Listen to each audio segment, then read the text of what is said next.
মানুষ তো মানুষ কত রকমের ক্যার ভিতরে কি আছে একমাত্র খোদা তাআলা জানে। আমাদের দোকানের মিষ্টি না খাইলে অনেক পছন্দ করে। জিন অদৃশ্য, এই হিসাবে জিন হয়তোবা কখনো মানুষের রূপ ধারণ করে অনেক কিছুই করতে পারে। জিন মিষ্টি কিনতে পারে, অসম্ভব কোনো কিছু না। জিন মিষ্টি কিনতে আইলে আপনারা দেখতে দিব, যদিও আসে তাহলে অন্যভাবে আসবে। কোন সময় আসে কি আসে এগুলি তো বিস্তারিত বলা যায় না। কার ভিতরে কি আছে একমাত্র খোদা তাআলা জানে, আমিও জানি না। এই হুজুরের ভিতরে তো থাকতে পারে, ওনার ভিতরে থাকতে, তা আমি কেমনে বলবো? জিন যেহেতু কোরআন হাদিসের মাধ্যমে এটা আল্লাহ তাআলা বলেছেন যে জিন আছে একটা জাতি, অর্থাৎ মানুষ যেমন একটা জাতি, জিন একটা জাতি।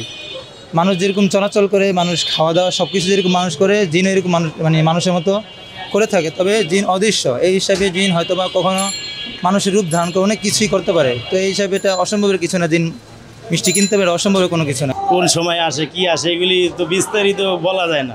আমাদের অনেক আইটেম, ভালো আইটেম, এই কারণে অনেক দেশের কাস্টমার আর কি আসে। ধরেন মালাই চপ, জাফরান, সরমালাই, কাশ্মীরি হাল্লা, অন্য অনেক আইটেম আছে, এগুলি একবারে নাম বলা যাবে না।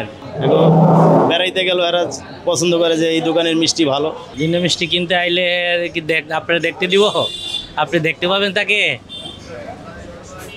যদিও আসে তাহলে অন্যভাবে আসবে। গত 20, 22, 25 বছরও এরকম আনকমন স্টাইলের মিষ্টি বা ছানা সন্দেশ দেখি নাই। এই প্রথম দেখতেছি এরকম আনকমন টাইপের মিষ্টি, ছানা, সন্দেশ, বরফি যেটাকে বলে, আর খেতে খুব সুস্বাদু। ওনার যে মানটা ভালো, ওই মানের কারণেই ওনার জিনিসপত্র বেচা কিনে বেশি হয়। আর ওনার প্রত্যেকটা লোকজন আচার ব্যবহার অনেক ভালো। মনে করেন যে পানি দিয়ে আমরা এক গ্লাস পানি খাই, পানির গ্লাসটা এত পরিষ্কার, মানে অন্য কোথাও এই জিনিস দেখবেন না। আপনি নিজে দেখেন, একটা গ্লাস পানি খায় দেখেন একদম আয়নার মতো পরিষ্কার।